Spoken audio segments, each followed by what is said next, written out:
నమస్తే అండి. సో, ఈ వీడియోలో మనం నిన్న జరిగిన నిఫ్టీ 50 అనాలిసిస్ చేద్దాం.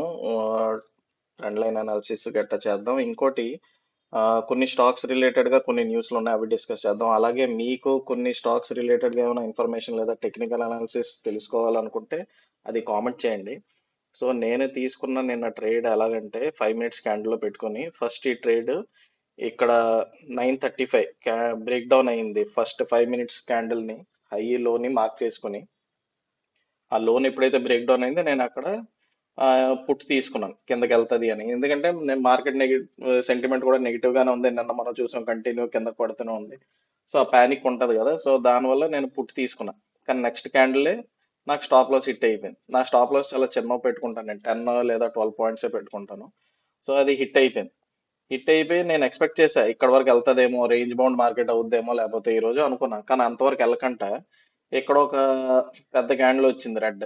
నాకు ఇది కన్ఫర్మేషన్. ఇది ఈ క్యాండిల్ 10:30 క్యాండిల్ మనకి 10 o'clock వచ్చిన రెడ్ క్యాండిల్ కన్నా డీప్ అన్నమాట, ఇంకా కిందకి వెళ్ళింది. సో ఇదైతే రివర్స్ కప్ అండ్ హ్యాండిల్ లాగా వచ్చింది ఫామ్. సో ఇంకా కన్ఫర్మ్ అయిపోయింది, ఇంక ఈ రోజు ఇది వన్ సైడెడ్ మార్కెటే, నిన్నట్లాగే కిందకి వెళ్తుందని నేను మళ్ళీ పుట్టి తీసుకున్నా. సేమ్ స్ట్రైక్ ప్రైస్ మళ్ళీ పుట్టి తీసుకున్నా. ఇంకా అలాగే 10-12 పాయింట్స్ తాలూకా స్టాప్ లాస్ పెట్టుకుని అలా కూర్చుని ఉన్నాను. మంచి ప్రాఫిట్ ఇచ్చింది.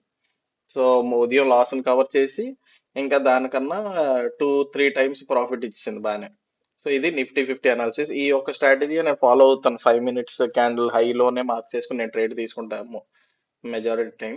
సో ఇప్పుడు కొన్ని స్టాక్స్ రిలేటెడ్ న్యూస్ ఏంటంటే, ఇప్పుడు ట్రంప్ వల్ల 500% మీకు తెలిసి ఉంటుంది న్యూస్. సో దానివల్ల ఒకవేళ నిజంగా నా బట్టి అయితే 500% వేయడం అనేది హైలీ ఇంపాసిబుల్. వేయరు, కానీ మ్యాక్స్ మనకి ట్రంప్ చెప్తాడు కానీ మాక్సిమం చేయడు కాబట్టి ఒక అనుకున్న ఒక 25% కూడా ఇండియా తగ్గించడానికి చూస్తుంది, 15%, 20%కి.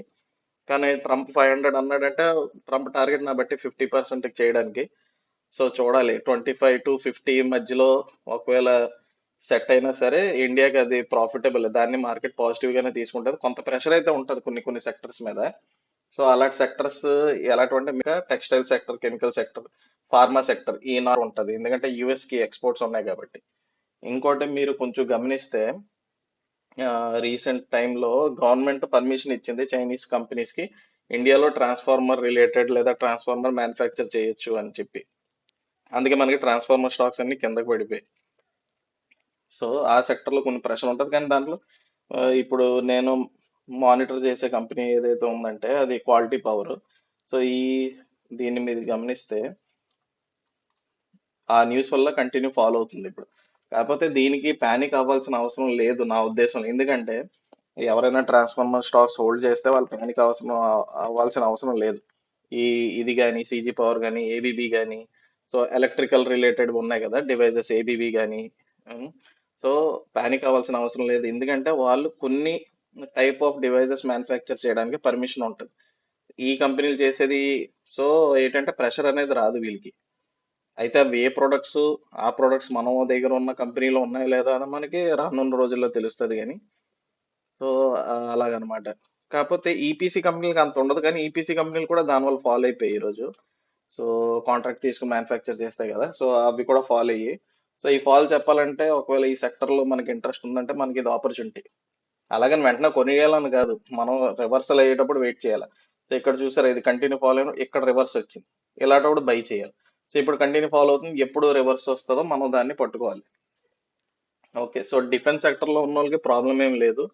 సో ఇప్పుడు రీసెంట్ న్యూస్ ఏంటంటే రష్యన్ తాలూకా ఒక ఆయిల్ ట్యాంకర్ని షిప్ది యుఎస్ క్యాప్చర్ చేసింది. సో దానివల్ల ఇక్కడ టెన్షన్ పెరుగుతుంది.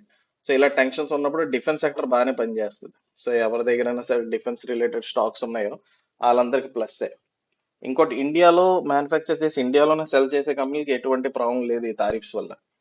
Okay, so India consumer durables related stocks ఎవరైనా ఉన్నా వాళ్ళు టెన్షన్ పడాల్సిన అవసరం లేదు. ఇప్పుడు మహీంద్రా తీసుకుందాం. నేను రెగ్యులర్ గా మీకు ఒకవేళ మీరు నా వీడియో చూస్తుంటే మీకు తెలుస్తుంది, మహీంద్రా గురించి నేను కంటిన్యూ డిస్కస్ చేస్తాను. సో మహీంద్రా ఎటువంటి ప్రాబ్లం లేదు. అలాగే ఆటో సెక్టర్ లో ఇండియా ఆటో సెక్టర్ గురించి అసలు మీకు ప్రాబ్లం ఏం లేదు. సో అది హోల్డ్ చేసుకోవచ్చు. ఇంకోటి వారి ఎనర్జీస్ గురించి నేను ఇక్కడ ఎప్పుడైతే ఈ ట్రెండ్ లైన్ డౌన్ అయిందో కంటిన్యూలో ఫాలో అయ్యి ట్రెండ్ లైన్ బ్రేక్ డౌన్ అయ్యి నేను అప్పుడే చెప్పాను ఏంటంటే ఒక న్యూస్ చెప్పాను. సోలార్ స్టాక్స్ కి సోలార్ కెపాసిటీ పెంచేస్తున్నారు వీళ్ళు మ్యానుఫ్యాక్చరింగ్, కానీ అంత డిమాండ్ లేదు. సో దానివల్ల మార్జిన్స్ తగ్గిపోతాయి. అది ఇప్పుడు కన్ఫర్మ్ అయింది. ఈ ఫాల్ టైంలో ఆ న్యూస్ వచ్చింది మార్కెట్లో.